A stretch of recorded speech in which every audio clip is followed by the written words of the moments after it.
Voter list, পশ্চিমবঙ্গের পুরনো voter list 1952 সাল থেকে 1971 সাল পর্যন্ত পুরনো ভোটার লিস্ট, যা বর্তমান সময়ে ভোটার কার্ড ভেরিফিকেশন করার সময় লাগবে।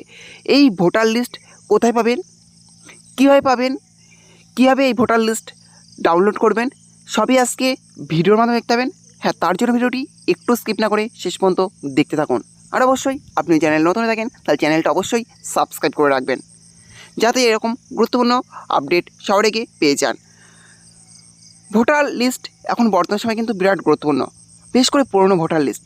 এই পুরনো ভোটার লিস্ট কোথায় পাবেন, কীভাবে পাবেন, চলুন এবার সেটা দেখে নেওয়া যাক। হ্যাঁ, তার জন্য প্রথমে আপনাকে গুগল সাইটটা ওপেন করে নিতে হবে।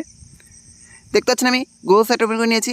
গুগল সাইট ওপেন করে নেওয়ার পর এই সার্চ অপশন লিখতে হবে old voter list. Old voter list লিখে সার্চ করার পরে দেখবেন এবার একটা পেজ খুলে যাবে। তারপর নিচের দিকে চলে আসবেন। নিচের দিকে আসার লেখা আছে government of West Bengal old electoral rolls Egiye Bangla. এই ওল্ড ইলেকট্রাল রোলস এই অপশানের উপরে ক্লিক করবেন। ক্লিক করে দেখবেন আবার ওখানে একটা পেজ খুলে গিয়েছে, যেখানে কি লেখা আছে ইলেকট্রাল রোলস 1952 থেকে 1971। তারপর নিচে দিকে চলে আসবেন। নিচে দিকে আসার পরে এখানে অনেকগুলি অপশান দেখতে পাবেন, যেখানে আছে সিলেক্ট ইয়ার 1952 টু 1971। তারপর নিচে এই যে চিহ্নটা আছে এই চিহ্নটার উপরে কিন্তু ক্লিক করবেন। এখান থেকে আপনি যে সালের ভোটার লিস্ট চাচ্ছেন সেই সালটা সিলেক্ট করেন। আমি এখানে প্রতিটা সালের আছে 1971 সাল পর্যন্ত, 1952 থেকে আমি 1952 সাল দিয়ে আপনাদের দেখিয়ে দিচ্ছি, আর জন্য 1952 সালের উপরে ক্লিক করছি। তারপর আছে সিলেক্ট ডিস্ট্রিক্ট 1952 টু 1971। এই সিলেক্ট ডিস্ট্রিক্ট এই অপশানের উপর ক্লিক করবেন।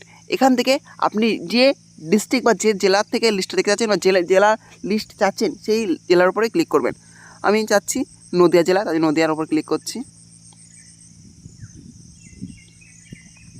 তারপর যে সিলেক্ট কনস্টিটিউয়েন্সি, অর্থাৎ 1952 টু 1971, অর্থাৎ আপনি কোন বিধানসভার ভোটার লিস্ট চাচ্ছেন সেটাও কিন্তু এখানে সিলেক্ট করে নিতে হবে।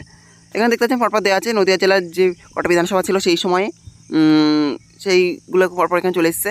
এখান থেকে আমি সিলেক্ট করেছি কৃষ্ণনগর। আপনি যেটা দরকার সেটা সিলেক্ট করবেন। তারপর নিচে দেখতে পাচ্ছেন দেওয়া আছে সার্চ। এই সার্চ অপশনে ক্লিক করবেন। সার্চ অপশনে ক্লিক করার পর দেখবেন আবার ওখানটা পেজ খুলে যাবে। তারপরে আবারও নিচে দিকে চলে যাবেন। নিচে দিকে আসার দেখবেন লেখা আছে the PDF copies could be viewed download. এখান থেকে কিন্তু আপনি পিডিএফ কপিটা ডাউনলোড করতে পারেন এবং দেখতেও পারবেন। প্রথমে আছে ইয়ার, তারপরে দেখতে পাচ্ছেন দেওয়া আছে ডিস্ট্রিক্ট, তারপরে দেওয়া আছে কনস্টিটিউয়েন্সি কৃষ্ণনগর। পিডিএফ লিঙ্ক এখানে দেওয়া আছে। এই click to view or download part 1 এই অপশনে ক্লিক করবেন। ক্লিক করে দেখবেন এরকম একটা অপশন চলে এসেছে। এখানে দেওয়া আছে ডাউনলোড ফাইল এগেন, তারপরে এখানে দেওয়া আছে ক্যান্সেল এবং ডাউনলোড এগেন। আপনি যদি এই লিস্টটা ডাউনলোড করতে চান তাহলে এই ডাউনলোড এগেন এই অপশন পরে ক্লিক করবেন। ডাউনলোড এগেন অপশনের উপর ক্লিক করার পর দেখতে পাচ্ছেন ফাইলটা ডাউনলোড হয়ে গেছে। আমি যেহেতু এটা আগেই ডাউনলোড করে গেছিলাম, আপনারা ডাউনলোড করবেন, তারপরে দেখে নিতে পারবেন। দেখতে এখানে দেওয়া আছে 1952 কৃষ্ণনগর। দেখতে পাচ্ছেন এখানে দেওয়া আছে এভাবে, কিন্তু সব কিছু দেওয়া আছে তখনকার সময়ের ভোটার লিস্ট, যেহেতু এটা পুরোনো ভোটার লিস্ট 1952 সালের ভোটার লিস্ট। এই পরপর দেখতে পাবেন যে এই লিস্টে কার কার নাম আছে সেই সময়। দেখতে পাচ্ছেন পরপর